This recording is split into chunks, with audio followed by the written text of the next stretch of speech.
đậu làm đậu phụ, nhà không còn nhiều nữa, lần này có thể mua thêm một chút. Sau đó là chăn, đào trộn đào bát, sau đó là bơ, bây giờ là gia vị lẩu. Đã có thị trường ổn định rồi, cho nên bơ cũng phải mua thêm một ít.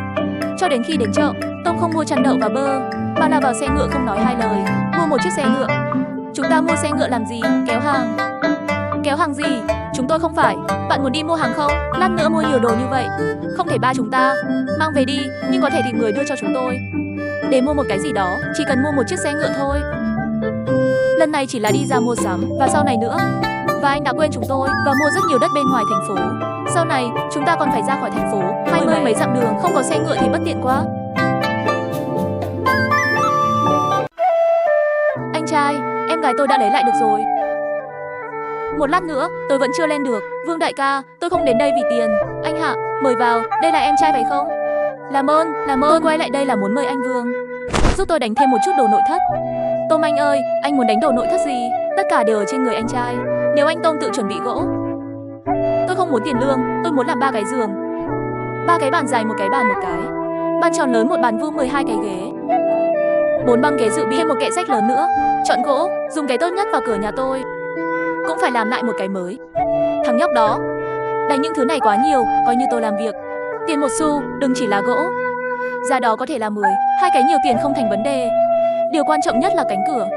Tôi cũng chưa bao giờ xây một cánh cổng lớn như vậy, chắc chỉ là gỗ dùng cho cổng thôi. Ít nhất cũng phải 20 lạng bạc, theo tổng số bạn vừa tính toán. 30 lạng như vậy, tôi sẽ cho anh 40 lượng bạc để mua gỗ. Bạn có thể đến tìm tôi để thêm vào. Những đồ nội thất này có rất nhiều, cộng với cánh cửa đó. Thời gian xây dựng này thực sự hơi lớn lên, tôi nghĩ ít nhất là đủ cho tôi làm việc 1 năm. Anh Vương, tiền lương bạn không cần lo lắng, chỉ cần tính theo thời gian làm việc 1 năm. Năm vừa qua, bạn có thể kiếm được bao nhiêu tiền? Gần 1-2 lượng bạc, ít như vậy công việc của tôi. Cuối 1 năm đều phải nhàn rỗi hơn nửa năm. Cho nên cái này kiếm được, không bằng bên ngoài kiếm được nhiều tiền hơn. Cho tôi 5 triệu đô 1 năm, 5 triệu là đủ. Sống như vậy Vương đại ca một mình ngươi, phải mất 1 năm nếu có 10 người thợ mộc. Có phải 1 tháng là có thể hoàn thành không? Nếu có nhiều người, tốc độ chắc chắn sẽ nhanh hơn. Lời của 10 người, gần 1 tháng. Vậy bạn có thể tìm những người thợ mộc khác không? Làm việc cùng anh. Có thể, chỉ là tiền lương của họ. Nếu tôi trả 3 lạng bạc để thuê một người thợ mộc cho tôi 1 năm, họ có muốn không? Không cần 3 lượng bạc nhiều như vậy, 2 lượng bạc thì sẽ có rất nhiều người rất đồng ý. Ta không thiếu chút bạc đó, chỉ cần các ngươi có thể làm thợ mộc thành bạc. Không thành vấn đề, mức lương cao như vậy chỉ là tôi biết. Ít nhất có thể tìm được 5-6 người. Hãy tìm thêm vài người học việc nữa, hoàn toàn ổn. Vậy chuyện này giao cho Vương đại ca, anh đi làm đi. Ngươi sẽ là chúa nhân gian. Tiền lương cho bạn 210.000 ngày để làm đầy đủ. 1 năm cho ngươi 10 lượng bạc không được. Quá nhiều rồi, anh bạn. 1 năm cũng cho tôi 3 lạng bạc, tôi rất hài lòng rồi. Thứ tôi thiếu không phải là bạc, mà là người có thể làm việc tốt, đại ca Vương. Ngoại trừ đồ nội thất này, ngoài cổng, tôi còn phải sửa tường. Ngoài ra, tôi còn có rất nhiều nghề mộc ở đây. Tấn công càng ngắn càng tốt, bởi vì sau khi hoàn thành những công việc này, còn nhiều việc phải làm. Đó là 100 lạng bạc.